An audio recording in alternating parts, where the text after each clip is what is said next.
entendi, não. Tá. Por que a Maria Laura foi removida, gente? Entendi, não. Se alguém quer falar com ela, pede para ela voltar. O Meet aqui simplesmente me obrigou não remover, não entendi.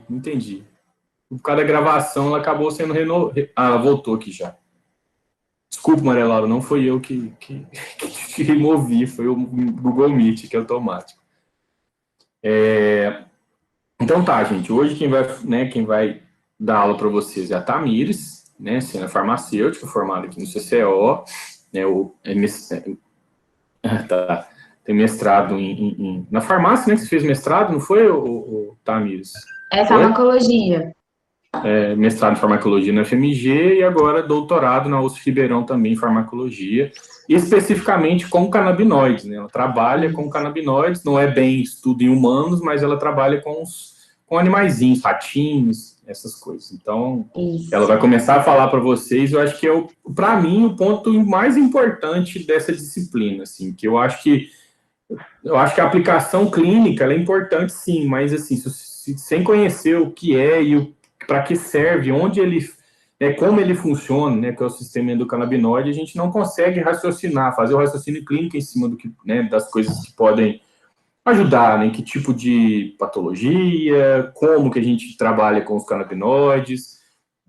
Então, eu quando criei essa disciplina, né, quando me veio essa ideia de trabalhar isso com vocês, né, com estudantes de medicina, não só medicina, eu vou ampliar isso um dia, eu quero fazer com que isso seja o conhecimento da área da saúde, assim, todos os profissionais da saúde, principalmente aqueles, né, os médicos prescritores, os dentistas prescritores, os médicos veterinários prescritores, saiam da universidade, saiam da graduação, tendo conhecimento, pelo menos básico, do que é o sistema endocannabinoide, do que são os endocannabinoides, do que são os receptores canabinoides, e de como os fitocannabinoides podem interferir, né, pode modular esse sistema e né, aí vem a atuação terapêutica dela, né, da planta em si, dos componentes da planta. Então, acho que a partir dessas próximas 3 aulas, né, acho que são 3 ou 4, né, que vai estar a Tamires e o Caio. A Tamires vai falar basicamente, vai contar um pouco da experiência dela como doutoranda nessa área. Então, acho que essas próximas aulas são fundamentais para que a gente depois, na segunda parte da disciplina, consiga discutir parte clínica. Né? Ler um artigo, por exemplo, um artigo que fala sobre o tratamento com cannabis, ou um tratamento com canabidiol, por exemplo, mas se vocês não tiverem um contato inicial sobre o sistema endocannabinoide, fica mais difícil. Que foi basicamente a minha dificuldade, né, no começo. Assim. Eu via que tinha tratamento com cannabis, tratamento com CBD, mas eu não tinha tido isso na universidade, né? Então, assim, esse conteúdo eu tive que adquirir lendo, estudando outras fontes. Então, acho que hoje começa a parte fundamental dessa disciplina. Eu queria bastante atenção e caprichem nos textos, viu, gente? A partir de agora, que essa parte é fundamental. Leiam literatura complementar, baixem um artigo, qualquer artigo vai falar um pouquinho sobre o sistema endocannabinoide. Vocês vão ter uma noção de como é que essas coisas funcionam. Né? Lembrando que foi o Michulan também que descobriu tudo isso. Então vamos lá, gente. Boa aula para nós. Tamires, bola está contigo. Obrigada, tio. Pessoal, então, igual o Igor falou, é muito importante vocês saberem esse tema, né, essa parte da aula. Então, assim, sempre que vocês tiverem alguma pergunta, vocês podem interromper.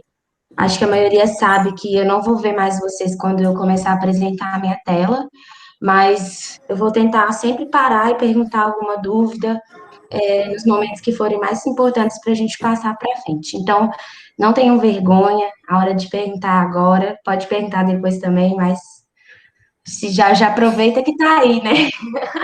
Já aproveita que está online e já pergunta. Então, eu vou começar aqui. Eu vou ficar no chat aqui, se alguém quiser, às vezes, perguntar pelo chat, eu interrompo, falo com a Tamires se tem alguma pergunta. CCO, meu querido. Ah, que CCO. Saudade, né? Coloquei só para dar uma saudade aí. Imagino que todo mundo deve estar com saudade, no início não, mas acho que depois de 10 semanas já dá para sentir falta, né? Sou de Divinópolis, sempre que dá, tô querendo passar lá na UFCJ, ir no Bosque, bater um papo, né? Quem sabe mais para frente. Bom, mas aí o Igor já me apresentou, né? Então vamos começar sobre o controle fisiológico do sistema endocannabinoide e os mecanismos de ação dos canabinoides. Então, para iniciar essa aula, a gente precisa definir melhor o que é o sistema endocannabinoide. Então, assim como o sistema noradrenérgico, o sistema colinérgico, o sistema endocannabinoide, ele é um sistema biológico que vai ser composto por as suas moléculas sinalizadoras, que aqui no caso são lipídios, os endocannabinoides, os seus receptores e as enzimas, que vão estar envolvidas na síntese e degradação desses mensageiros, desses sinalizadores, os endocannabinoides. Esse sistema, é importante falar que ele surge nos vertebrados, até então não identificou receptores canabinoides nos invertebrados, e ele exerce uma importante função em todo o organismo, porque ele é um sistema modulatório. Ele vai regular células, tecidos, órgãos, ele vai produzir uma homeostase no organismo.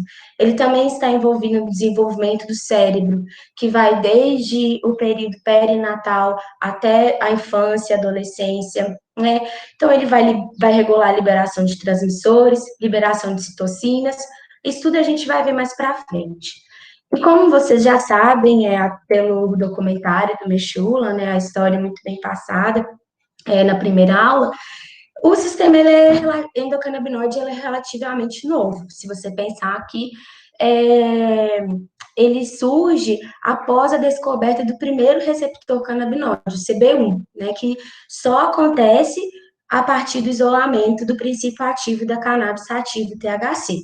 Então, aqui, em 1988, fica evidente que existe um sistema endógeno, já que uma substância exógena, o THC, ele vai agir no receptor do organismo dos mamíferos, né? Ratos, camundongos, até os seres humanos.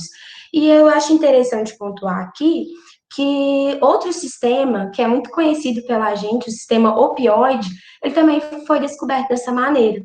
Após descobrir o ópio, né, derivado da papoula, essa substância derivada dessa planta também poderia ativar receptores opioides. E a partir disso, a gente conseguiu sintetizar a morfina e identificar as endorfinas, né, que são os nossos ligantes endógenos receptores opioides. Então, é algo mais comum do que a gente imagina, né? E aí, a partir daí, na década de 90, o descobrimento da anandamida, dos demais receptores e de outros ligantes endógenos, né, na década de 2000. Então, o sistema endocannabinoide ainda está sendo descoberto, a cada dia existem novas ferramentas para manipular ele. Mas vamos conhecer primeiro o receptor CB1, que foi o primeiro a ser identificado, né? Então, inicialmente, ele foi identificado em 1988 no cérebro de rato, e em seguida ele foi localizado no cérebro de um humano. E como que a gente descobre se existe um receptor? A partir de um ensaio chamado ensaio de ligantes marcados. Esse ensaio, ele é um ensaio clássico na farmacologia molecular. É dessa forma que a gente descobre se a molécula nossa de interesse, que a gente está estudando, pode ser uma substância nova que foi desenhada, um composto sintético, ou um composto extraído de uma planta. Como que a gente sabe se ele tem afinidade, se ele vai se ligar em algum receptor do nosso organismo? É através desse ensaio de ligantes marcados. Então, a gente parte do pressuposto que um fármaco, quando ele encontra o seu receptor, ele ocupa o sítio disponível para ele naquele receptor. Então, o receptor, ele está lá, pode estar nas membranas de uma célula. Então, quando o fármaco chega, através da afinidade, as interações químicas, físico-químicas desses fármacos, né, eles se ligam ao receptor e ocupa esse receptor, denominando, então, de um complexo agonista-receptor. E essa ocupação é definida pela afinidade que é basicamente a tendência que um fármaco tem de se ligar de um receptor. Tá. Mas e o ensaio de ligantes marcados? O ensaio de ligante, ele vai medir a ligação de uma molécula específica, que vai estar marcada com um radioisótopo. A ligação dessa molécula num receptor, nós vamos medir a intensidade de radiação dessa molécula que está marcada, uma molécula conhecida, que a gente já sabe que se vai ligar no receptor. À medida em que a gente aumenta as concentrações da nossa molécula de interesse, que a gente está querendo descobrir aonde que ela se liga, a gente vai ver se essa molécula de interesse vai conseguir ocupar o mesmo receptor que está marcado por esse ligante radioativo. Então, vamos para o desenho para ficar mais claro. Então, aqui a gente tem o tecido, um homogeneizado de tecido, que a gente acredita que tenha a unidade receptora lá na membrana do tecido. Então, à medida que eu adiciono, aqui no caso desses dois estudos, o composto CP55940, que é um canabinoide sintético, é uma molécula que foi desenhada a partir do THC. Eles já sabiam que era muito parecido com o THC. Quando ele é marcado com um trítio, né, radiomarcado, ele tem uma alta afinidade por esse receptor ali que vai estar na membrana. Então, ele fica lá, ele fica ocupando o receptor e emitindo uma radiação. Beleza, então aqui eu sei a concentração desse composto radiomarcado e sei que ele está todo lá ligado onde é possível ele ligar, que é no receptor. À medida que eu adiciono, no caso desses dois trabalhos, o THC ele vai competir com o CPP que está lá ligado no receptor. Quando ele compete com esse CPP, com o CP, perdão, o CP sai e o THC se liga. Então, quando o THC se liga, diminui a intensidade de radiação, certo? Porque aquele CP foi embora, o CP que estava marcado, ele vai embora. E aí, à medida que você vai adicionando diferentes concentrações de THC, o THC vai deslocando o CP, que tem uma maior afinidade por esse receptor, e vai ocupando o receptor, e então a intensidade de radiação é diminuída.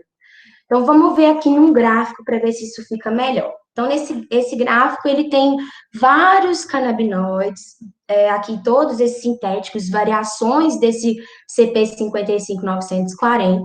A gente tem nesse gráfico o THC, o canabinol e o canabidiol. Então, aqui no eixo Y, nós temos a ligação específica total.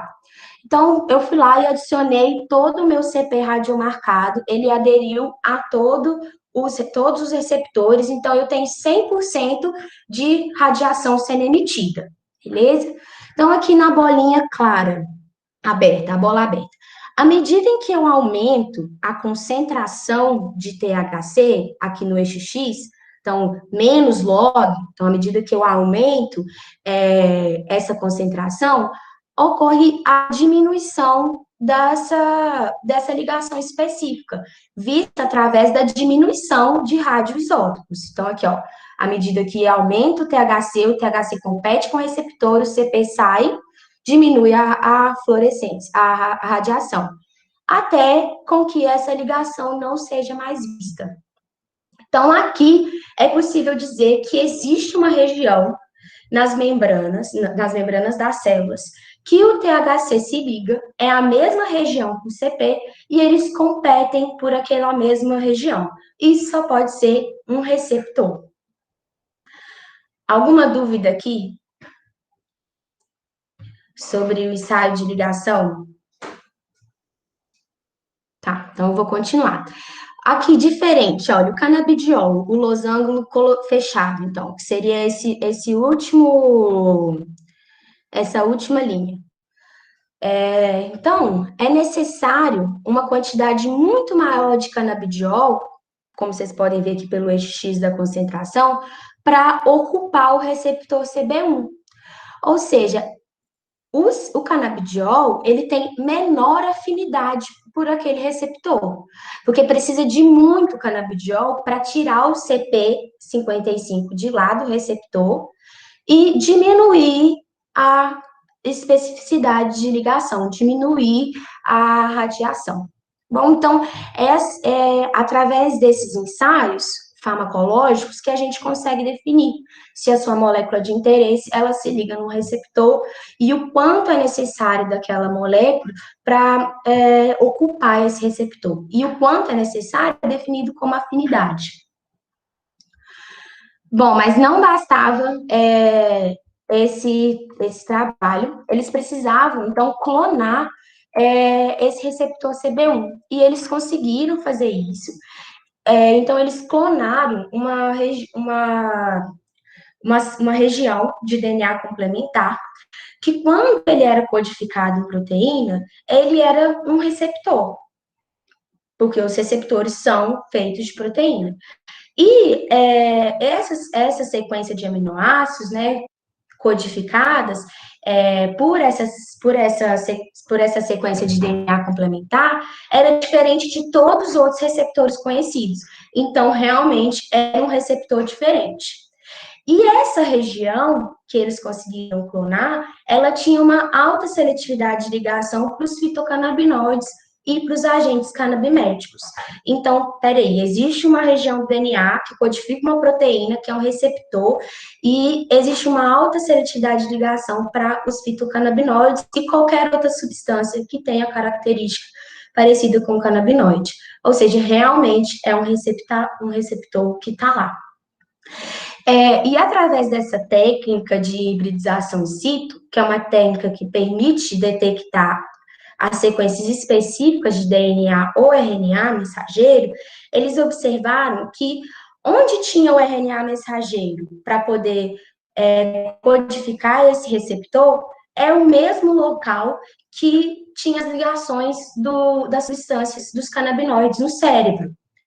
Então, aqui a gente tem o córtex cerebral, todos esses pontinhos significam que ali existe o RNA mensageiro para codificar o receptor CB1. Então, o córtex é envolvido em funções cognitivas, o hipocampo envolvido em memória, aprendizado, a amígdala, que é uma região envolvida nas respostas de medo, e o hipotálamo ventromedial, né, na produção de hormônios. Então, o CB1 estaria presente de maneira geral no cérebro dos mamíferos. Dúvidas? Pode falar.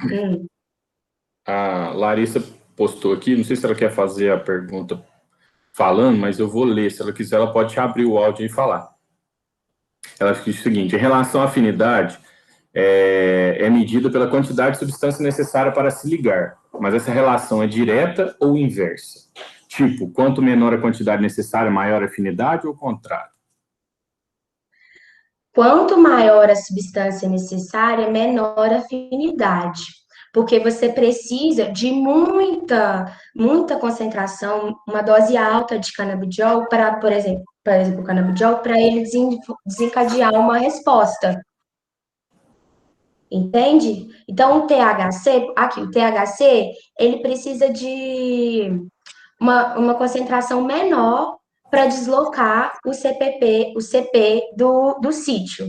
Então, ele tem uma maior afinidade. Entendi. Diferente do canabidiol, que você precisa de muito para poder... Você olha aqui, para deslocar aquele canabinoide sintético, que tem muita afinidade por aquele receptor. Entendi. Então, nesses que têm menor afinidade, eu teria que saturar os receptores, né, até mais para poder conseguir fazer o efeito. Entendi. Olha para você ver, aqui o canabidiol, você não consegue retirar todo o CP55 radiomarcado, como você pode ver aqui, ainda fica aproximadamente 30% de ligação. A gente vai ver o canabidiol, ele não tem alta afinidade para o CB1 e para o receptor CB2, entendeu? Ele vai ter um outro mecanismo de ação, que eu vou falar mais lá na frente. É isso, só para fazer um paralelo. Por exemplo, o canabidiol, se você olhar, não existe um protocolo. A dose de canabidiol pode variar de 1 miligrama a 600 miligramas dia. Então, isso depende do tipo de patologia que você está tratando, o tipo de tecido que está recebendo, que está se ligando àquele canabinoide. Então, é por isso que varia muito, né? Então, assim, isso é altamente influenciado pela genética, né, individual de cada um. Sim. Beleza. Então, aqui, receptor CB1 no cérebro. Beleza? Nessas regiões que tá... Várias regiões do cérebro que estão correlacionadas com os processos mais importantes, né? Alguns dos processos mais importantes que nós temos hoje aí. Então, função cognitiva, aprendizado, memória, resposta ao medo, regulação hormonal, né? Então, não demorou muito tempo, eles conseguiram clonar o receptor CB2 também, a partir de uma linhagem celular de leucemia promielocítica humana. E eles observaram também que aqui, da mesma forma que eles, da mesma técnica que eles conseguiram avaliar a presença desses receptores CB1 no cérebro, eles avaliaram a presença desse outro receptor no cérebro e no baço. E eles observaram que o receptor CB2, ele não foi encontrado no cérebro, mas eles estavam presentes no baço. Já o receptor CB1 estava no cérebro e no baço. Quando eles tiveram esse achado, eles então definiram que o receptor CB2 ele seria um receptor periférico. Mas hoje a gente já sabe que o receptor CB2 ele pode estar presente sim no cérebro, apesar de em baixas quantidades, e ele está presente mais nas células da glia, que seria a micróglia e o astrócito. E nesse sentido, né, de encontrar, então, os receptores CB2 e uma célula promielócica, né, derivado de mielócitos, que no caso vai dar origem a neutrófilos, eosinófilos, linfócitos. As pesquisas com o receptor CB2 foram desencadeadas para a parte do sistema imune e inflamação. Então, por isso que hoje em dia a gente tem um pouco dessa divisão do CB1 relacionado ao controle neural e o CB2 relacionado ao sistema imune. E da mesma forma, eles conseguiram avaliar que o THC, aqui o triângulo fechado, ele conseguia deslocar o CP marcado à medida em que aumentava as suas concentrações, então o THC ele liga assim no CB2. E o canabidiol, de novo, precisa muito canabidiol à medida que aumenta a concentração para que ele consiga deslocar, né, o CP marcado do receptor. Então, de novo, o THC ele tem uma maior afinidade pelo receptor CB2 do que o canabidiol.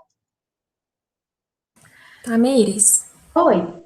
Você pode repetir, por favor, a relação do receptor CB2 com a regulação imune? Ah, sim. Eles conseguiram clonar o receptor, a primeira vez que eles clonaram o receptor CB2, então, da mesma forma que eles fizeram aqui, eles procuraram uma biblioteca de DNA complementar, regiões do DNA que codificariam uma proteína e que poderia se ligar aos fitocannabinoides. Eles fizeram a mesma coisa, só que eles fizeram isso a partir de uma linhagem celular de leucemia promielocítica humana. Beleza, é uma linhagem de câncer. Então, mas essa linhagem, essas células, elas podem, no controle fisiológico, né, do organismo, os promielócitos, eles vão dar origem aos eosinófilos, às células de defesa, né, as células de defesa, eosinófilo, basófilo, linfócito. Então, por isso, os receptores CB2, eles estão mais correlacionados com a regulação do sistema imune. Entendi, obrigada. Só complementando, que hoje já tem isso bem definido, né? Igual a Tamires falou, isso é bem conhecido.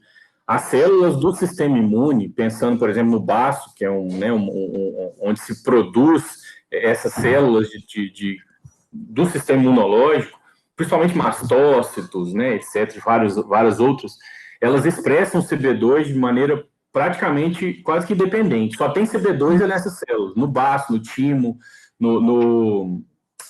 nas amígdalas. Então, assim, isso a gente... E vê circulante, né? E vê circulante na parede dessas células. Tem muito CB2 interligado. E o CB1 já é diferente. O CB1, apesar de ele se expressar também nessas células, ele está predominantemente no sistema nervoso. Isso. Esse estudo chegou nessa conclusão. Então, por isso que hoje a gente sabe que para tratar, por exemplo, uma patologia autoimune, por exemplo, você vai precisar do THC, você vai precisar do CBD em alta dosagem, né, porque é a correspondência farmacológica disso tudo. Isso. Bom, mas os receptores CB1 e CB2, como que eles desencadeiam, então, a sua resposta? Então, lembrando lá da farmacologia básica, existem principalmente 4 tipos de receptores, né? O primeiro receptor, então, a gente é os canais iônicos, que são controlados por ligantes. Então, aqui tem representado o receptor com o seu ligante, essa bolinha roxa. Quando esse ligante ativa o receptor, acontece a abertura do poro do canal e ocorre um influxo de íons. Esse influxo de íons, ele pode hiperpolarizar ou despolarizar uma célula e produzir os seus efeitos, né? A gente também tem os receptores acoplados à proteína G, que são receptores metabotrópicos. São os receptores que, após serem ativados, eles vão acoplar a proteína G, que é uma outra proteína que fica no meio intracelular. E existem diversas proteínas G. Aqui eu vou dar o exemplo de 2. A proteína GS, que é uma proteína que vai estimular a produção de segundos mensageiros, e a proteína GI, que é a proteína inibitória, ou seja, ela vai inibir a produção de segundos mensageiros dentro da célula. Então, aqui mostrando, né, que os receptores, eles podem se ligar à proteína G, ativar ou inibir proteínas, que vai levar às cascatas de segundos mensageiros para ter os efeitos celulares, ou esses receptores acoplados à proteína G, eles podem inibir um canal, fechar um canal, ou abrir um canal iônico, né, que vai alterar a excitabilidade de um neurônio, por exemplo.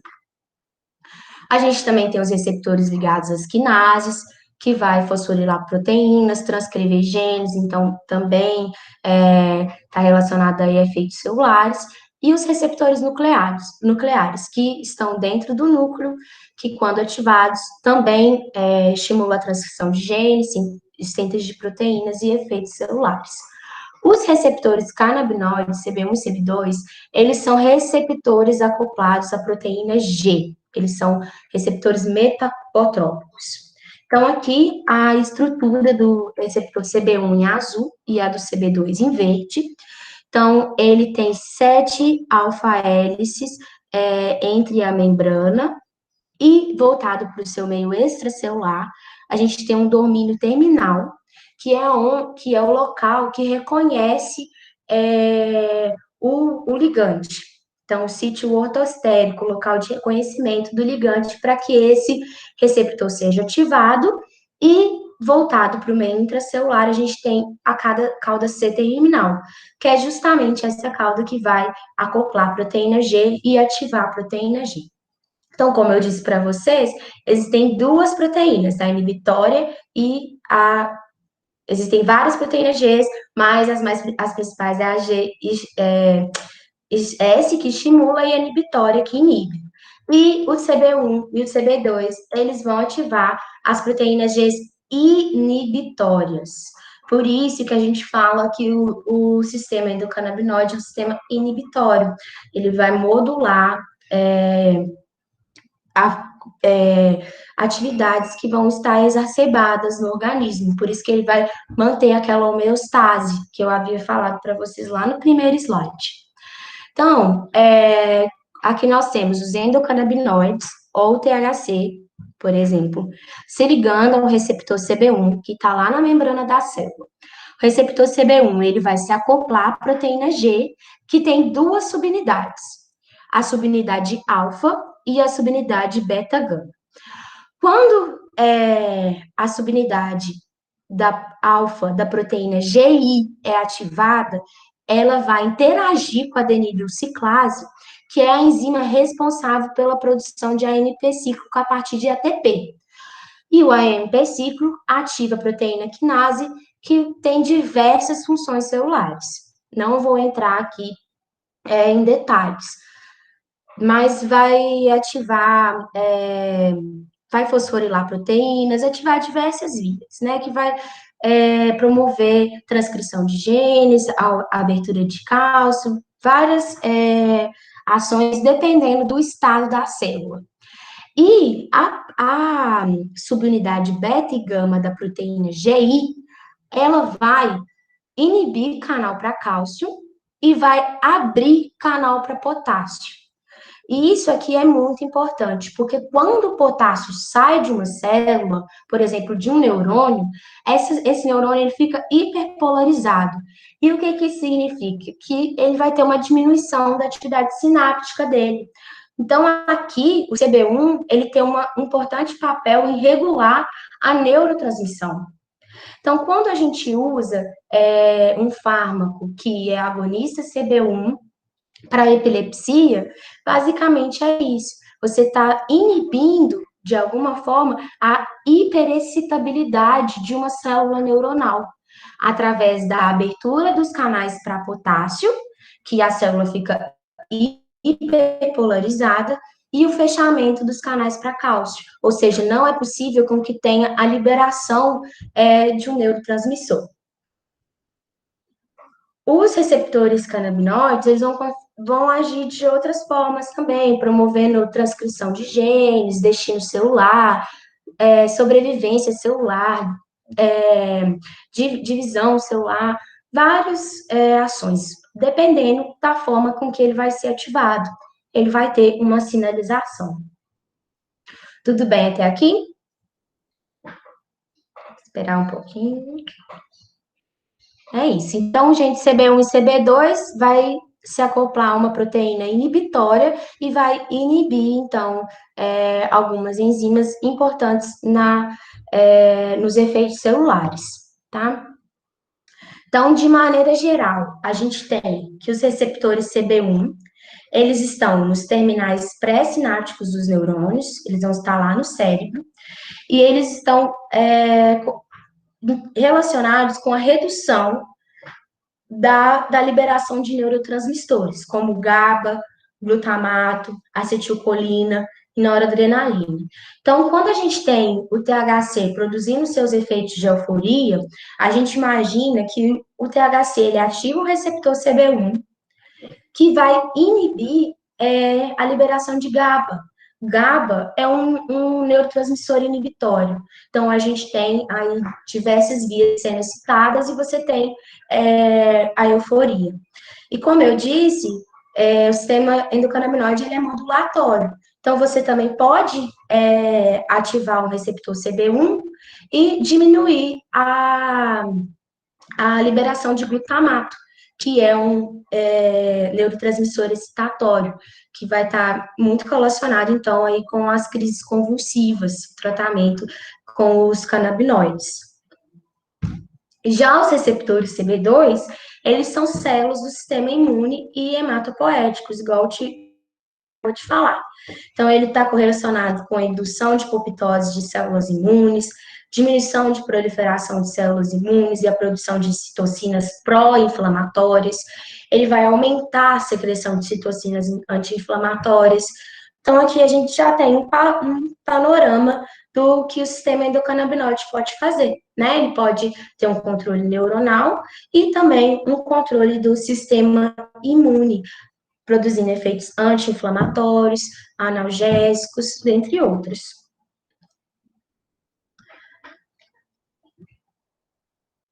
Vou tomar uma aguinha aqui.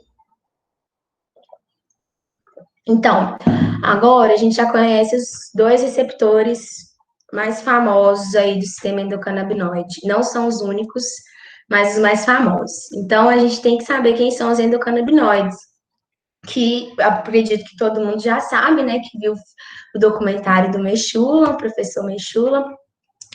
que foi o primeiro a primeiro sintetizar, né, a anandamida, o primeiro ligante endógeno do receptor CB1. E o nome vem do sânscrito Ananda, que significa felicidade, e amida, porque existe uma etanolamida aqui na sua fórmula estrutural. Então, a anandamida, ela é produzida a partir de um fosfolipídio de membrana, então tá lá na membrana da célula um fosfolipídio, quando é associado com uma etanolamida, produz então a anandamida. E é justamente por ser derivado de um fosfolipídio de membrana que os endocannabinoides, eles apresentam uma característica lipofílica. E a anandamida, ela está em baixos níveis endógenos, e ela vai ser sintetizada apenas sob demanda. Então, não existe tantos níveis assim de anandamida no cérebro, e ela só vai ser sintetizada se for necessário. Então, tem um neurônio lá que está super ativado, produz anandamida, vai lá no CB1, ativa a proteína G inibitória e diminui a atividade desse neurônio. Então, é por isso que a gente fala, novamente, o sistema endocannabinoide é um sistema regulatório, né? E a anandamida, ela também é hidrolisada por enzimas que estão presentes no nosso organismo, como a FAH. Ela é hidrolisada em ácido araquidônico e etanolamina. E, então, aqui, quando isso acontece, a sua ação é terminada. Então, é por isso que não tem tantos níveis endógenos de anandamida, porque existe essa enzima no nosso organismo que degrada qualquer anandamida presente, para que você não fique inibindo aquele sistema, o tônus, né, que existe. Bom, e o outro é o 2-araquidonoilglicerol, né, que é o 2-AG, não tem um nome tão criativo, digamos assim. Oi, pode falar. Só repetir o nome da enzima que degrada a anandamida. É só para não perder. Ah, tá. É FAH, mas é Fatty Acid Hidrolase. É porque é uma enzima que hidrolisa um ácido graxo. Obrigada, ela disse. FAH. E hoje em dia a gente tem modulações farmacológicas, por exemplo, existem outros compostos sintéticos que têm a mesma ação, por exemplo, da FAH. Então, a gente consegue, assim, manipular, por exemplo, no animal, a inibição da anandamida, da FAH, por exemplo. Quando você inibe essa enzima, você aumenta os níveis de anandamida ali na região. Sim. O Caio postou a explicaçãozinha do significado da sigla ali já. Ela mandou eu te agradecer. Ah, beleza, ótimo. Tá, então, 2-araquidonoilglicerol, que não tem um nome tão criativo, 2-AG, que também é derivado de um fosfolipídio de membrana, associado com o éster e o 2-gliceróis. E diferente da anandamida, o 2-AG, ele tem altos níveis endógenos, quando comparado com a anandamida. Isso não quer dizer que é muito, assim, mas é que em relação à anandamida, ele está mais presente no organismo do que a anandamida, né? E a maioria das pessoas acham que é o contrário. E o 2-AG, ele também é sintetizado sob demanda, então, precisou inibir alguma coisa, produz 2-AG para ativar o CB1 e o CB2. E da mesma forma que a anandamida, o 2-AG ele é degradado após a sua ação pela MAGL, monacilgliceril lipase. Coloca aí no chat de novo, Caio, por favor. A MAGL, que vai degradar, então, o 2-AG em ácido araquidônico e glicerol. Então, o 2-AG, por ser biosintetizado a partir de um fosfolipídio de membrana, ele também tem uma característica lipofílica, né? Então, por isso que lá no início eu falei que são lipídios sinalizadores, os endocannabinoides. Bom... Como o comentário, não é à toa que os fitocannabinoides são diluídos em óleos. lipídios. Isso, Não é à toa. Exato. óleo de coco, isso depende, cada indústria utiliza o seu óleo, né? Às vezes, alguns usam óleos sintéticos, que não é o ideal, mas não é à toa que os fitocannabinoides, que são extraídos da planta, são diluíveis apenas em meios lipídicos. Isso, gente, pode ir completando aí, vamos fazer mais interativo mesmo, é bom assim. Bom, mas então, vamos lá. O 2-AG é considerado um agonista pleno. O que significa isso? Significa que é possível alcançar uma resposta fisiológica de 100% à medida com que você aumente a dose desse fármaco. Então, aqui a gente tem esse gráfico, resposta sobre dose. Então, à medida que você aumenta a dose, você aumenta a resposta, que é medida por um sistema, você consegue atingir até 100% da sua resposta. Então, ocupou os receptores, ativou a resposta em 100%. Já a anandamida, ela é tida como um agonista parcial. O que significa? Que mesmo em altas doses, você não consegue ter uma resposta máxima possível. Ou seja, mesmo que você aumente a dose, ocupe o receptor, a anandamida, ela não consegue desencadear a resposta máxima de um receptor. E, aproveitando aqui já esse gráfico, o antagonista, o que o antagonista faz? Ele ocupa ali o sítio, né, de ligação e não deixa com que o receptor tenha nenhuma resposta. Então, aqui, mesmo que você aumente a dose do agonista, nada vai acontecer, né? Então, e a gente também tem o agonista inverso, que seria um fármaco que inverte a resposta do receptor. Mas aqui, então, gostaria de chamar mais atenção para o agonista total e o parcial, que os endocannabinoides, eles têm essa diferença. Então, o 2-AG é o canabinoide endógeno mais potente que a anandamida. Precisa de pouco fármaco, pouca quantidade de 2-AG para desencadear uma resposta máxima. E, além disso, ele tem uma maior afinidade para os receptores CB1 e CB2 do que a anandamida. E a concentração do 2-AG é cerca de 50 a 500 vezes maior do que a concentração de anandamida no cérebro.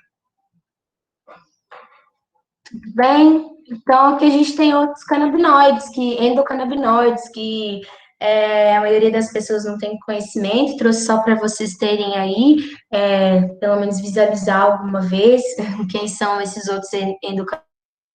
E aqui eu chamo a atenção para a virodamina, que é um endocannabinoide que, na verdade, ele é antagonista dos receptores CB1, ou seja, ele vai ocupar o receptor e não vai produzir resposta nenhuma, não vai deixar com que o receptor tenha alguma ação.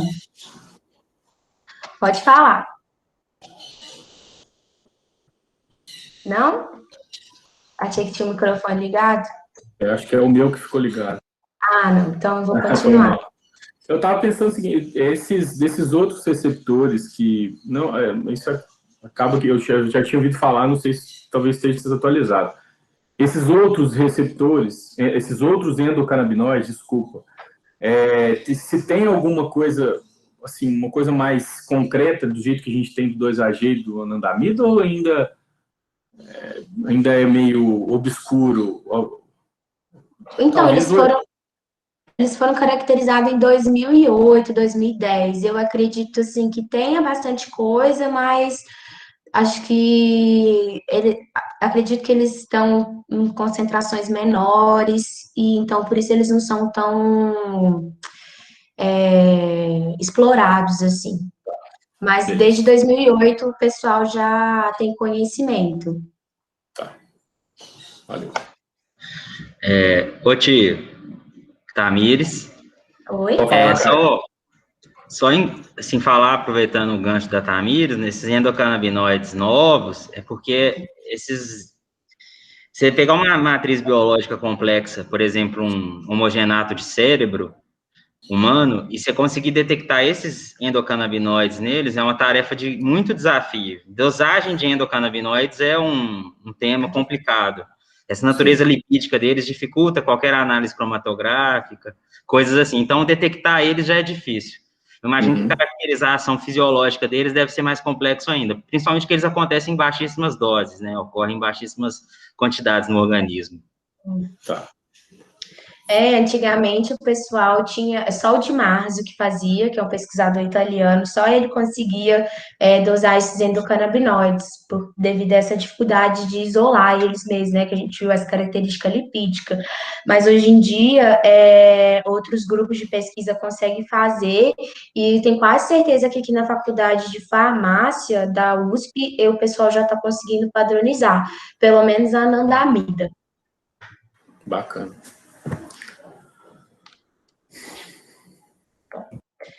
Bom, mas os endocannabinoides, eles não agem só em receptores CB1 e CB2, eles podem agir em outros receptores. Aqui eu trouxe o receptor TRPV1, receptor de potencial transiente vaniloide do tipo 1, que é o quê? Um canal iônico controlado por ligante. Então, sabe-se que esse canal iônico, ele é ativado pela capsaicina, ele é um canal iônico para cálcio. A capsaicina é um composto presente nas pimentas, e é por isso que quando a gente come pimenta, a gente sente o ardor, a queimação na nossa boca, é devido à ativação desses receptores TRPV1, né? Eles também são ativados em temperaturas que 43 graus, e por isso eles estão correlacionados aí com a correlação, com a regulação da temperatura corporal, sensação de calor e de dor, e pode ser ativado também por estímulo nocivo, um estímulo químico ou estímulo físico, que é sentido, então, pelas fibras sensoriais periféricas, pelos nossos receptores. Então, aqui, levanto a questão da ação dos canabinoides, né, na dor e na inflamação, principalmente através desses canais iônicos. Um outro receptor também que é ativado por endocannabinoides é o PARPA-gama, que é os receptores ativados por proliferadores de peroxoma tipo gama, que é basicamente proteínas receptores nucleares que, quando ativadas, vão levar à transcrição e regulação e expressão de vários genes. E eles estão correlacionados aos efeitos antitumorais, a regulação da saciedade, de apetite e metabolismo. Então, aqui a gente pode falar, então, dos efeitos dos canabinoides no câncer, nas síndromes metabólicas, né, um pouco aí também da larica, digamos assim, e os efeitos anti-inflamatórios e analgésicos, porque esses receptores também estão correlacionados à produção de citocinas, né? Então, a gente tem aí os endocannabinoides, vários endocannabinoides, vários receptores que hoje compõem o sistema endocannabinoide. Então, o que eu quis trazer para vocês hoje sobre o sistema cannabinoide é vocês conhecerem um pouco, né? Sair um pouco de anandamida e 2-AG, CB1 e CB2. Então, existem enzimas que produzem anandamida, enzimas que degradam anandamida e 2-AG, existem outros receptores que agem de maneiras diferentes que os receptores CB1 e CB2. Então, é por isso que a gente tem tantas ações, assim, dos canabinoides. Mas canabinoide não é panaceia, não é tirogin. Não, não é mesmo. Isso mesmo. É muito bom. Mas, olha, várias ações, né? A gente consegue regular várias coisas através do sistema endocannabinoide. Você falou aí, por exemplo, um tratamento de dor crônica, às vezes intratável, um paciente totalmente dependente de opioide, ou às vezes com contraindicação de uso anti-inflamatórios. Você consegue potencializar o seu, né, a sua ferramenta terapêutica, o uso dos canabinoides como ferramenta terapêutica, né? Efeito antitumoral, ele é muito controverso, né? Assim, ainda não se tem, mas assim, existe uma explicação farmacológica, uma explicação, nem que seja química, né, para que se possa, pelo menos, que se proporcionem maiores estudos para conseguir descobrir essa real relação entre os canabinoides e esses efeitos antitumorais, e quando que a gente poderia utilizá-los, né, mais para o tratamento, né, de câncer, que eu digo, mas para o tratamento de efeitos do tratamento de câncer, por exemplo, hiperêmese pós-quimioterapia, a própria, agora ela falou sobre a larica, né, assim, é interessante falar porque é o seguinte, todo mundo sabe que maconha dá fome. Então, aonde que entra o tratamento? Então, paciente oncológico, por exemplo, no Israel isso é muito feito. Paciente internado no hospital oncológico, por exemplo, ele faz uso de cannabis terapêutica dentro do próprio hospital, para quê? Para controlar a hiperêmese dele, por conta do pós-quimioterapia, e a falta de fome mesmo. Aquela pessoa, você vê que a pessoa é emagrecida, a pessoa às vezes desnutrida, né, que precisa de um estímulo para comer, que ela realmente não tem mais vontade de comer. Então, você consegue controlar, a pessoa se alimenta melhor, a pessoa tem menos náusea, menos vômito, né? Ele tá numa fase difícil de um tratamento, você pode, às vezes, reduzir a ansiedade, então você consegue tratar um paciente, às vezes, em estado paliativo, né? Em estado de cuidados paliativos, mas que merece uma condição de vida, uma qualidade de vida, né? Naqueles últimos momentos. Sim. Ô, Tia, você acha que a gente pode ir até umas 6h30? Uai, o que vocês acham, gente? É porque já são 6 horas, eu posso continuar, né? 6 horas. E qualquer coisa a gente... Vamos aí, pelo menos até umas 6h15 dá para ir. Depois a gente vê. Vou tentar, hein? Vou continuar. Beleza. Então. Então tá. Tá, e aí então aqui eu trouxe para vocês como que se dá então essa regulação do sistema endocannabinoide na neurotransmissão.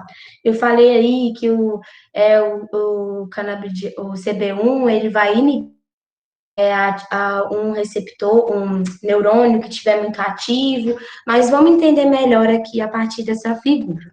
Então aqui a gente tem, primeiro, esse neurônio aqui. Um neurônio que quando ele é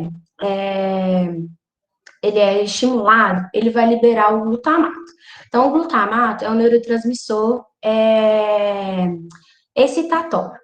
Então, ele vai ativar os seus receptores, igual eu falei que vai ativar o seu receptor de glutamato, e essa ativação que leva à produção dos endocannabinoides.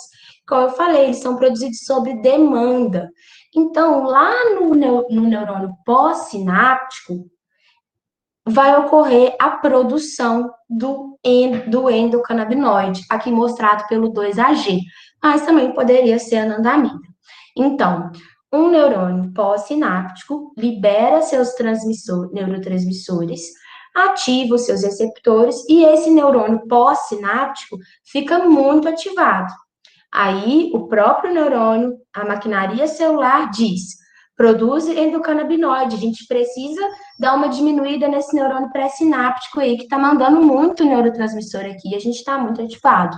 Então, o 2-AG, ele sai do neurônio pós-sináptico, vai para o espaço extracelular e vai lá no neurônio pré-sináptico e age no receptor CB1. O que o receptor CB1 faz? Ele é proteína G inibitória. Ele vai ter que inibir, então, o canal de cálcio lá, que está entrando cálcio e liberando essas vesículas. Então, vai parar de ter essa transmissão glutamatérgica aqui nesse neurônio pré-sináptico.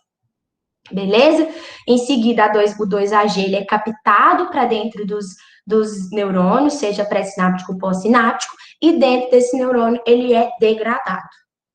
Então, aqui a gente falei para vocês que o glutamato, ele é um neurotransmissor excitatório. Então, por exemplo, na epilepsia, novamente, uma alta ativação de glutamato, uma alta liberação de glutamato por um receptor pré-sináptico pode levar à produção de endocannabinoides e ativar o CB1, que vai inibir. Aqui a gente utiliza, então, o Epidiolex, que é uma mistura de que é o CBD, que pode agir aqui no CB1 também, inibir, então, essa alta atividade desse neurônio excitatório, essa liberação de glutamato. E a mesma coisa acontece quando um neurônio pós-sináptico está liberando um neurotransmissor inibitório, que é o GABA. Então, quando o GABA está sendo liberado pelo neurônio pós-sináptico e ativa, perdão, gente, quando o GABA está sendo liberado pelo neurônio pré-sináptico, que no caso é esse daqui, o de cima, ele tá pré-sinapse, libera o GABA na sinapse, ativa o neurônio pós-sináptico. Essa ativação excessiva do neurônio pós-sináptico faz com que a maquinaria celular produza um endocannabinoide que vai agir de novo lá no receptor CB1 do neurônio pré-sináptico e vai falar para ele: pode parar de liberar esse neurotransmissor aí, GABA inibitório, que isso não é mais para acontecer.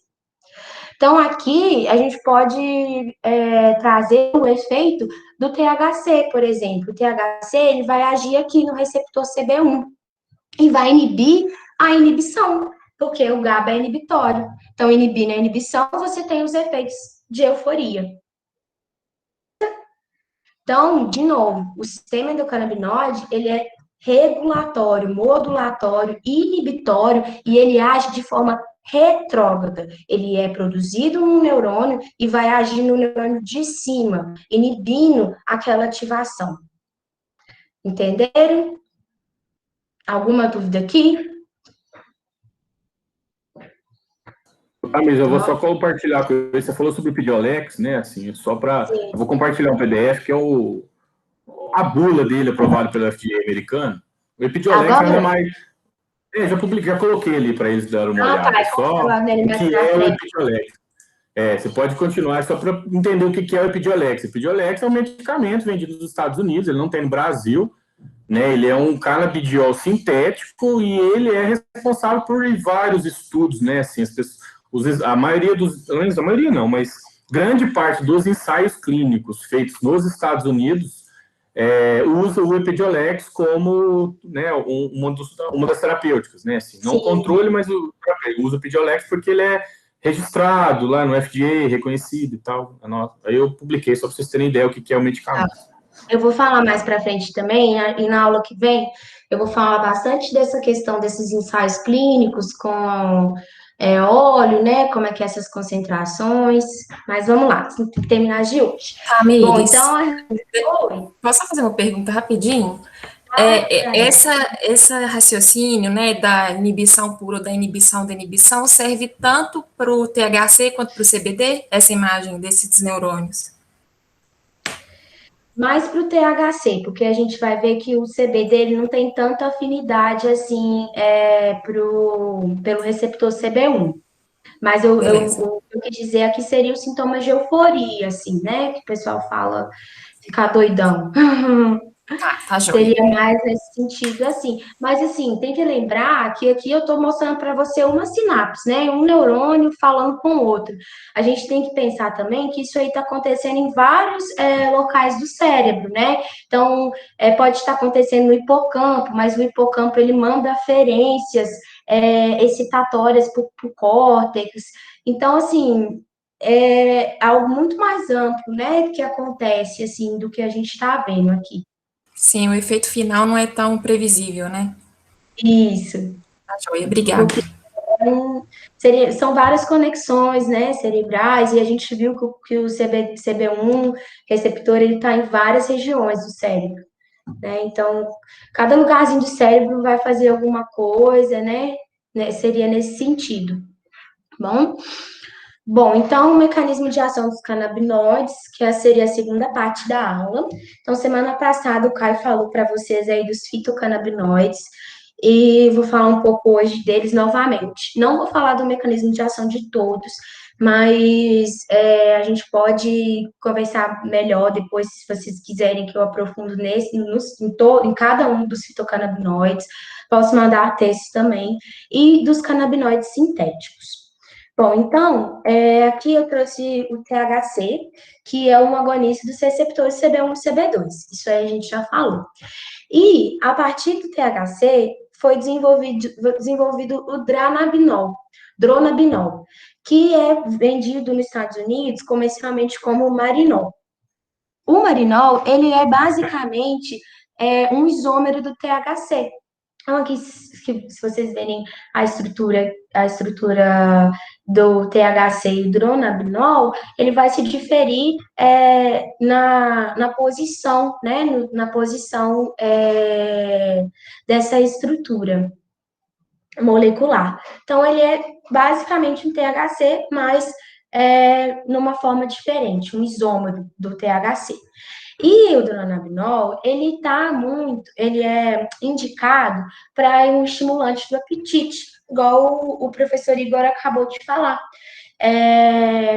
Aqui chama atenção para os pacientes que têm anorexia, pacientes HIV positivo, que têm anorexia devido ao tratamento ou à doença mesmo. Então, é um estimulante do apetite para ajudar, né, com que essas pessoas se alimentem melhor. Né? E da mesma forma, pacientes que estão em uso de quimioterápicos, né, para conseguir se alimentar, e o antiemético aqui, também para os pacientes de uso de quimioterápicos, devido às náuseas e vômitos provocadas, né, durante a quimioterapia. E, recentemente, eles estão com várias pesquisas para utilizar o dronabinol no alívio dos sintomas da apneia do sono.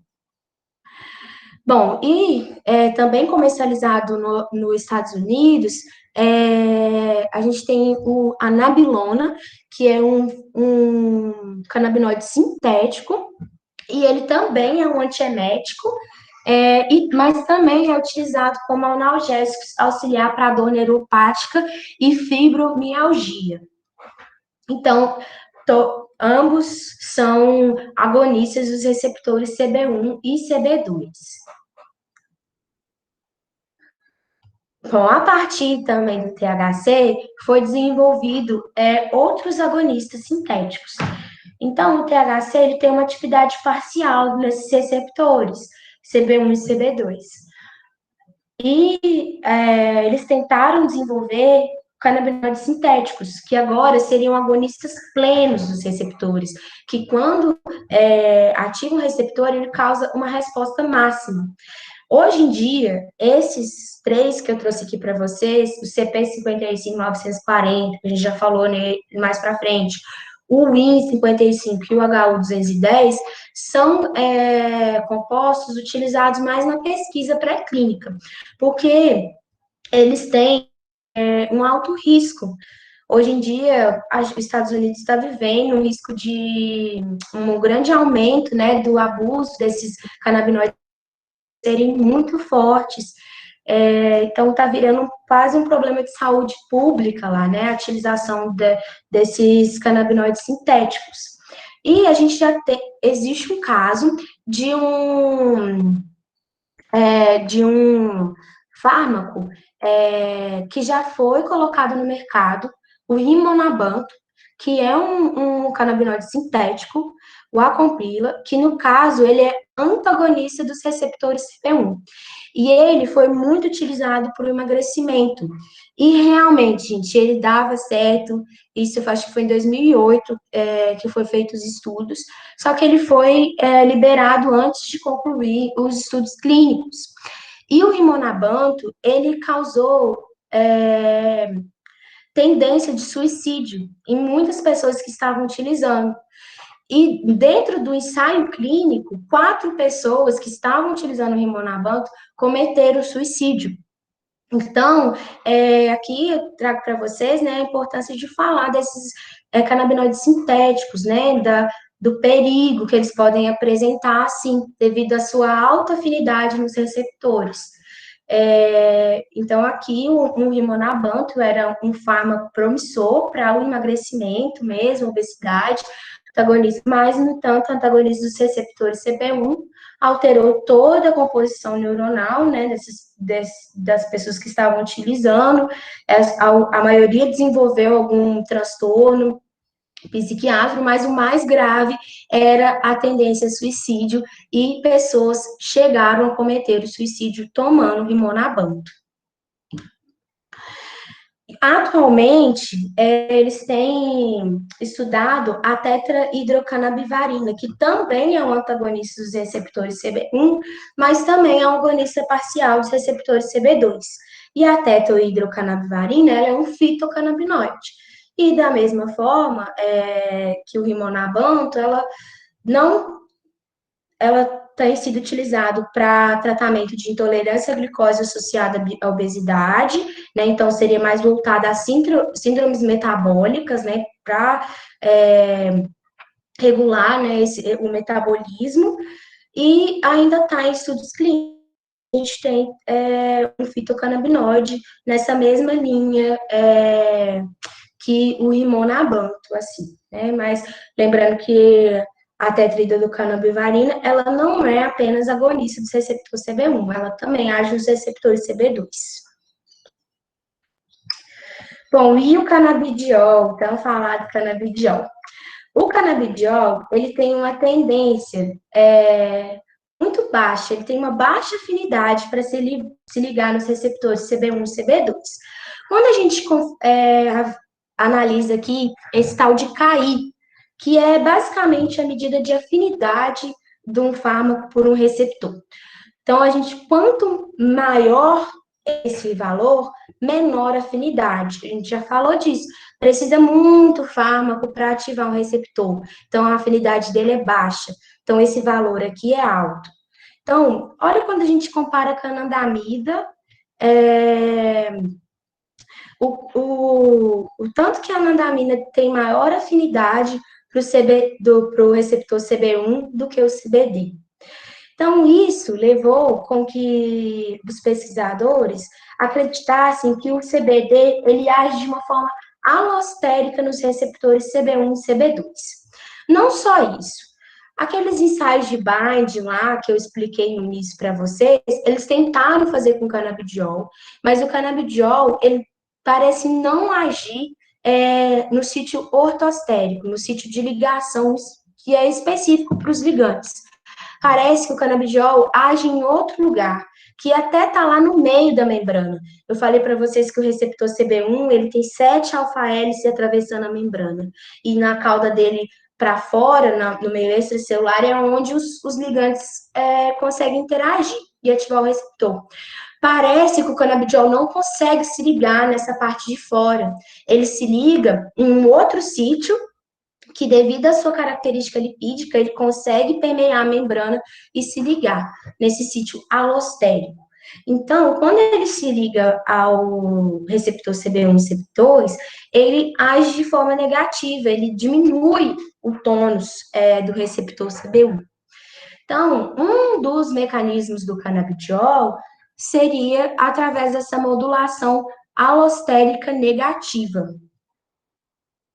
Mas o canabidiol, ele também pode se ligar aos receptores 5-HT1A, que são receptores serotoninérgicos, vão responder à serotonina. Então, aqui, de novo, é um ensaio de bind, aquele ensaio de ligação, só que agora aqui a gente tem um composto que mimetiza a serotonina, e à medida com que aumenta, à medida com que aumenta, aqui está o oposto, CBD 8, 16 e 32, à medida que aumenta a concentração do CBD, o CBD consegue deslocar a serotonina marcada, radiomarcada, que estava lá ligado no receptor 5-HT1A. Então, aqui, eles também acreditam que o CBD, ele age nos receptores de serotonina. E isso é importante para os mecanismos de ansiolíticos do canabidiol, que a gente tem observado bastante aí na literatura, né? E o canabidiol, ele também pode se ligar ao TRPV. Olha como esse canabidiol é promíscuo. Liga, então, no CB1 e CB2 de forma alostérica, liga em serotonina, liga em TRPV, que a gente falou lá na frente que poderia estar relacionado, então, com dor, inflamação, analgesia, várias funções, né? Então, de novo aqui, o CBD, né, em comparação aí com a estrutura molecular da capsaicina, que é o ligante do TRPV, lá na pimenta, e aqui, novamente,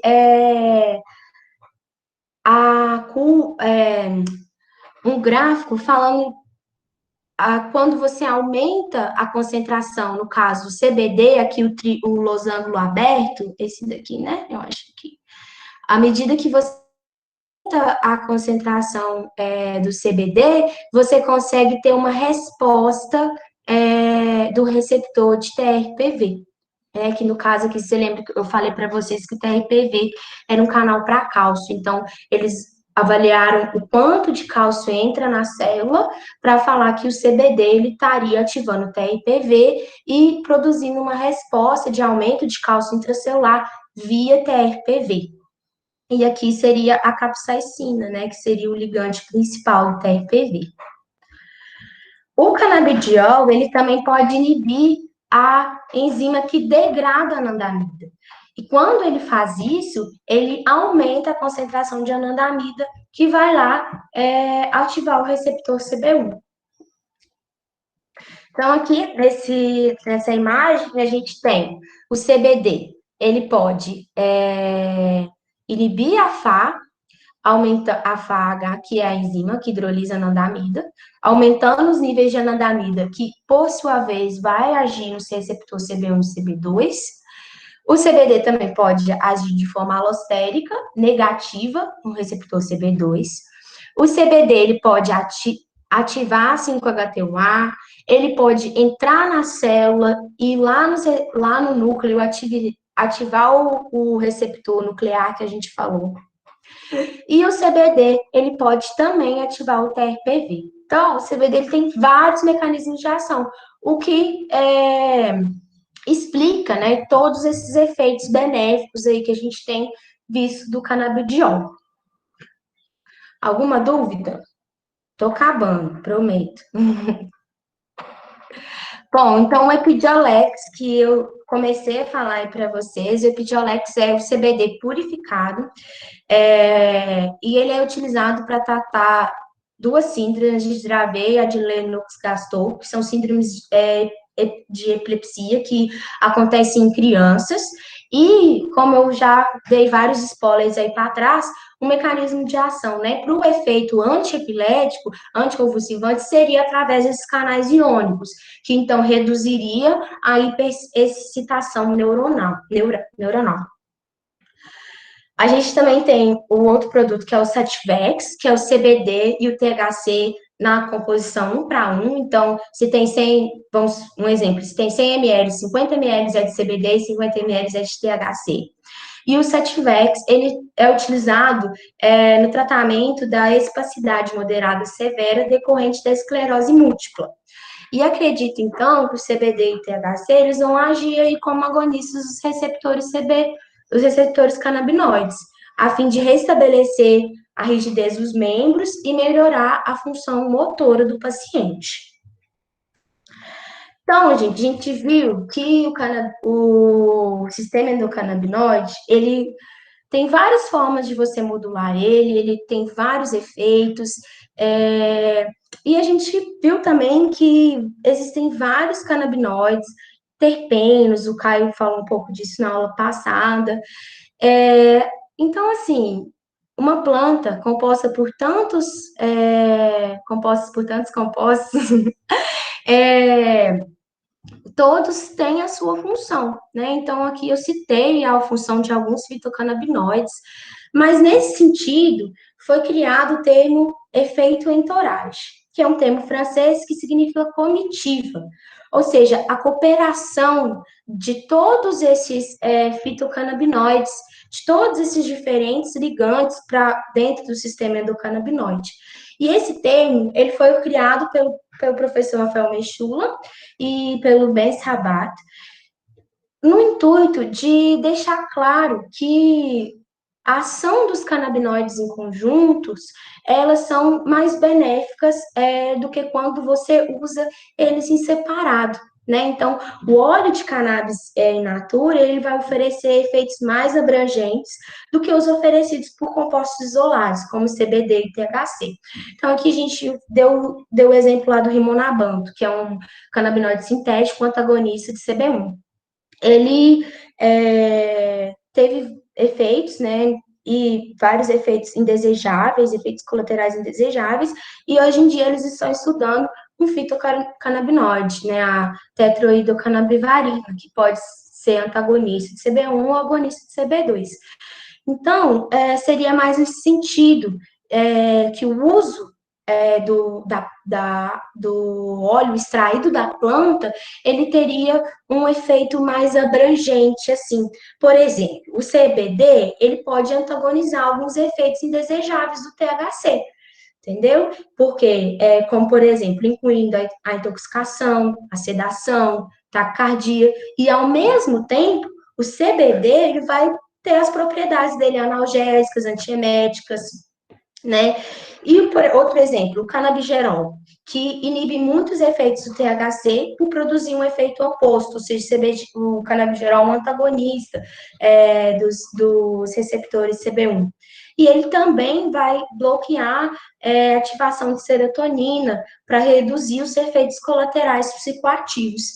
Então, esse termo efeito autorage seria mais para dizer que a ação de todos os canabinoides em conjuntos dentro do organismo seria mais benéfica do que você isolar um composto, sintetizar um composto, né? Então, aqui seria mais a utilização da planta mesmo, né? Como um medicamento completo, digamos assim, né? A gente também falou dos terpenos, que tem diversas funções, né? E estão presentes na planta também.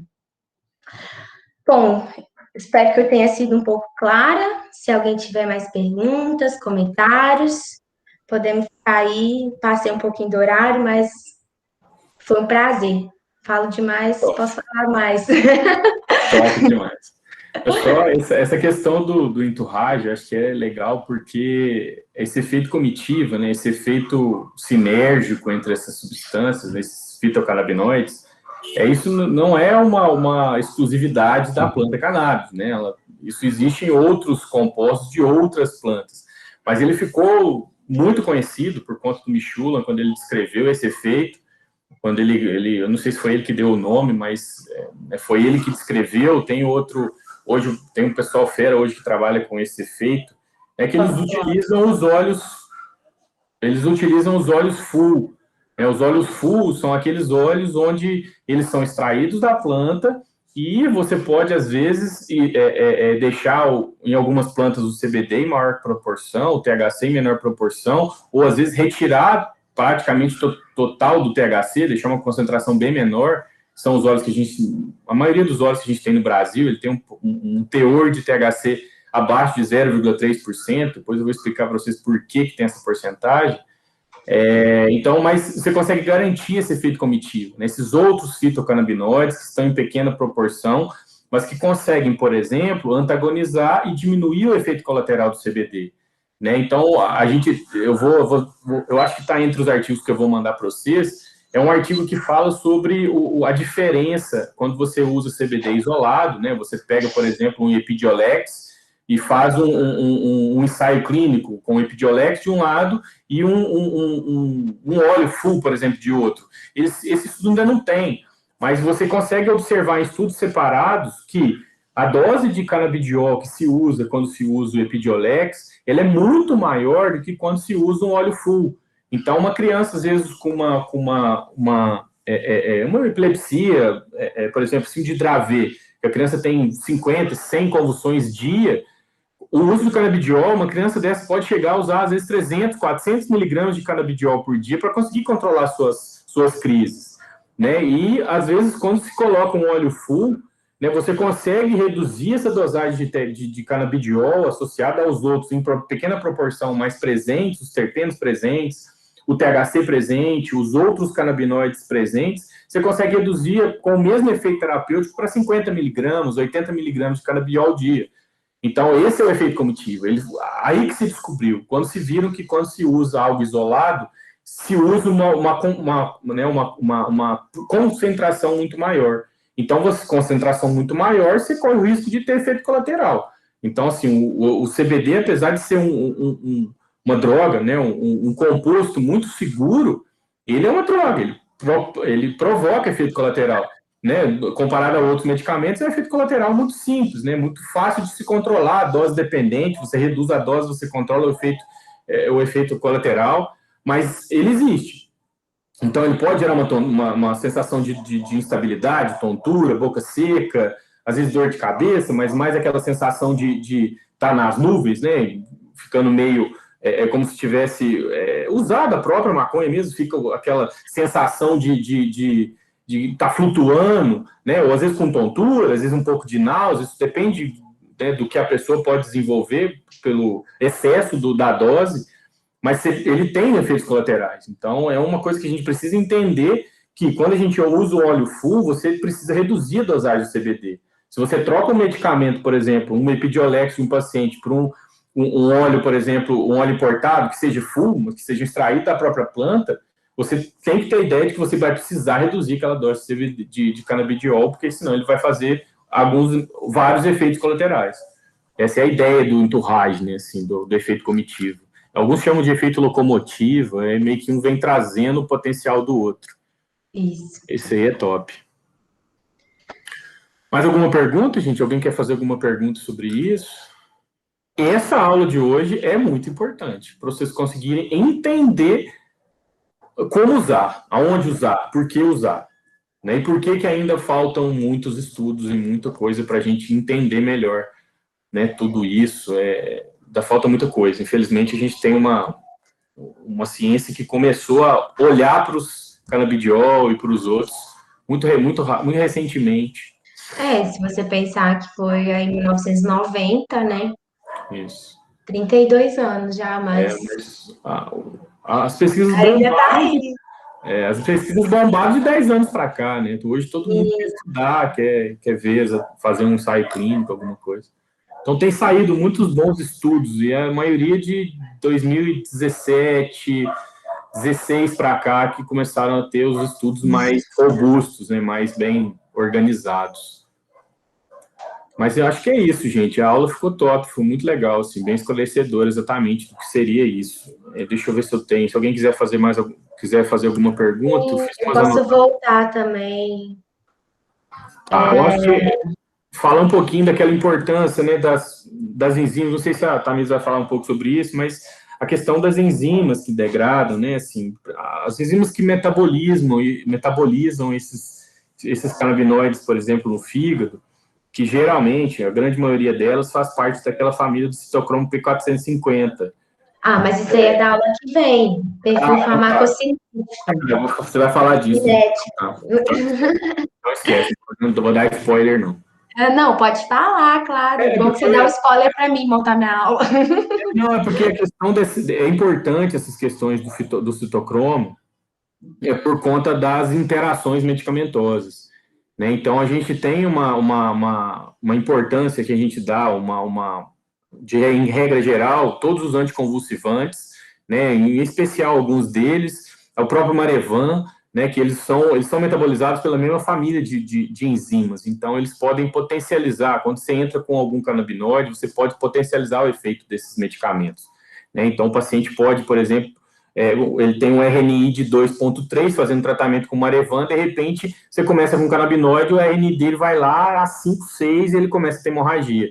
Então isso pode ser uma explicação, né? Já vi casos desse, então assim, tomar bastante cuidado com esses efeitos. Vocês vão entender por quê na próxima aula. Eu acho que hoje deu para entender por que a aula tem esse pré-requisito, né, gente, de quarto período. Eu acho que pelas questões básicas de farmacologia, né, de agonismo, antagonismo, coisa toda. Ela falou sobre, né, eu coloquei ali agora o Sativex, né, que é um tipo de nabiximol, que é o THC e CBD 1:1. No Brasil ele chama Mevatil, ele tem outro nome. Mevatil, No Brasil mudaram de nome. Ele é conhecido como Sativex no Brasil, no mundo inteiro. Só no Brasil que mudou para Mevatil. Talvez pelo nome, né? Sativex, vem da planta sativa. Nem isso, eles tiveram que mudar o nome para não ter problemas. Ele é muito usado em esclerose múltipla, até Parkinson, às vezes, pode usar. Eu acho que é interessante entender como é que o CB1 e o CB2 se expressa, né, as regiões do corpo que ele tá em sua maioria, principalmente esses dois. O CB3, hoje ele se coloca... ele é mais novo, né, recentemente descoberto. Ele está muito na questão da pele, em região de trauma, né, por exemplo, num corte, num trauma, numa pancada, naquela região ali da epiderme, hipoderme, ele se expressa bastante. Então, tem uma potencial uso aí para tratamento de cicatrização, né, de diminuição de inflamação local, essas coisas todas. Tratamento tópico, né, que tem sido muito usado hoje para isso. Acho que não tem mais... É um mundo à parte, né? Muito. Espero que vocês tenham percebido isso. Assim, eu poderia ficar aprofundando em vários temas, assim, que até mesmo a gente não tem muito conhecimento, né? Mas acho que o mais importante é pegarem essa ideia, né? Que é algo muito complexo, merece atenção, merece estudo, precisa estar na grade curricular, igual tem sistema noradrenérgico, sistema colinérgico, sistema opioidético, tudo isso, assim, né? E Esse efeito, eu acho que esse efeito de modulação, acho que é interessante, porque a gente tem o hábito, assim, os nossos medicamentos, eles não modulam nada, eles bloqueiam alguma coisa, eles estimulam outra, mas modular não modula. Isso é uma característica interessante dos canabinoides, de conseguir modular o sistema imunológico, né, por isso que, né, a resposta em doenças autoimunes é muito interessante. A modulação da dor, né, assim, por isso que ele é um excelente anti-inflamatório, excelente analgésico. Então, a questão da célula da glia que ela falou tem uma relação muito importante com o fato dele ser um excelente medicamento, principalmente o THC, né, que ele tem uma afinidade maior, né, ele é mais específico, ele se liga mais facilmente ao CB1, o CB1 em sistema nervoso, células da glia, usado né, ele é muito bom para a questão do Alzheimer. Então, assim, quando você vai falando sobre essas células, o local de expressão, você vai começando a entender aonde será o seu alvo terapêutico, né? Você vai tratar um paciente com epilepsia, diferente do quando você for tratar, por exemplo, um paciente com uma doença autoimune, tipo esclerose múltipla, né? Então, existe uma diferença. Então, hoje em dia se fala muito no canabidiol, mas a terapêutica da cannabis, ela não se limita ao canabidiol, muito pelo contrário, né? Assim, talvez ele precise de um pouco mais de cuidado, ele precisa de um pouco mais de atenção na terapêutica, mas o THC talvez seja tanto quanto, ou às vezes até mais importante do que o canabidiol.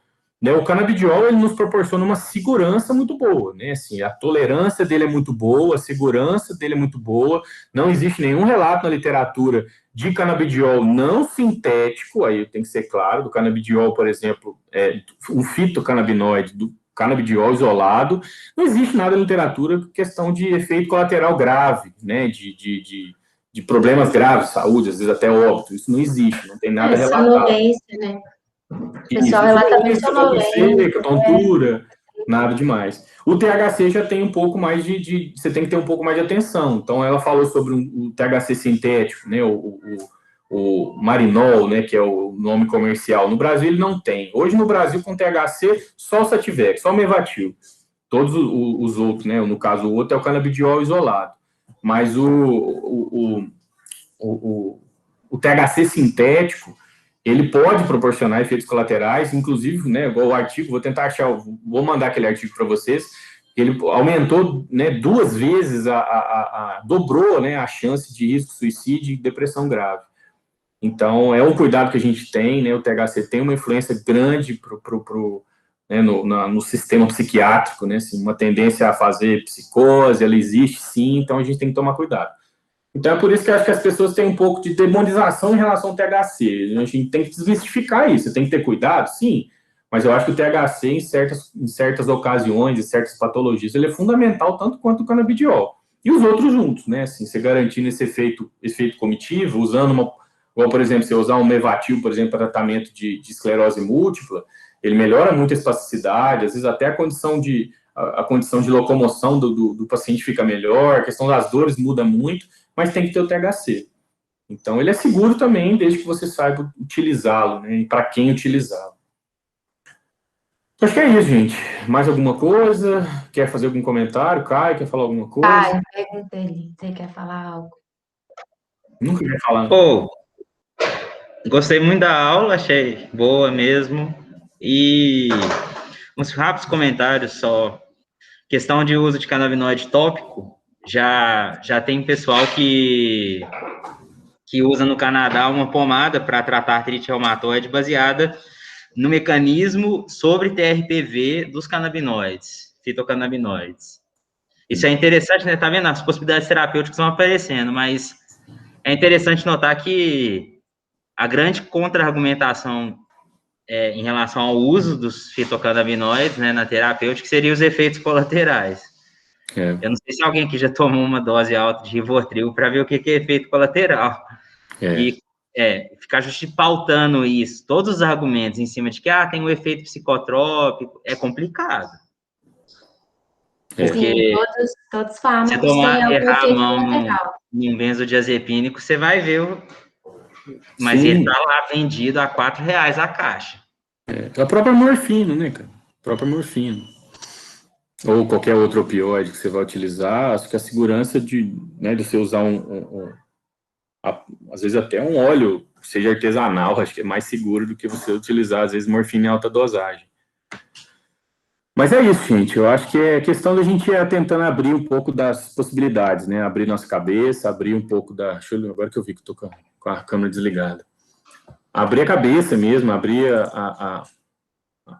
tirar o preconceito em relação a certas coisas, né? A gente está falando de potencial terapêutico, né, bom, interessante, seguro. Então, acho que é isso que eu queria que vocês fossem compreendendo, né? Se formassem sabendo que existe um potencial, e provavelmente na formada, né, quando vocês formarem, isso já vai estar, assim, muito mais avançado. Daqui 1 ano, 2 anos, 3 anos, muita coisa vai aparecer. Daqui 10 anos, provavelmente, isso... Aí sim, eu acho que daqui 10, 20 anos, isso realmente se tornará, né, uma ferramenta... Porque hoje a gente trabalha muito com aquele uso... não deu certo nada, vamos tentar os canabinoides. Eu acho que chega uma hora que a gente pode... como que forma? Pois é, tá foda. Mas eu acho que os canabinoides tendem a se tornar ferramentas terapêuticas mais interessantes por conta da segurança dela. Então, se tornar a primeira opção. Hoje ele nunca é a primeira opção, né? Assim, eu acho que também não está na hora, mas uma hora vai se tornar provavelmente a primeira opção de muitas doenças que estão aí um pouco meio sem explicação. Então tá, gente, obrigado. Eu vou parar de gravar aqui.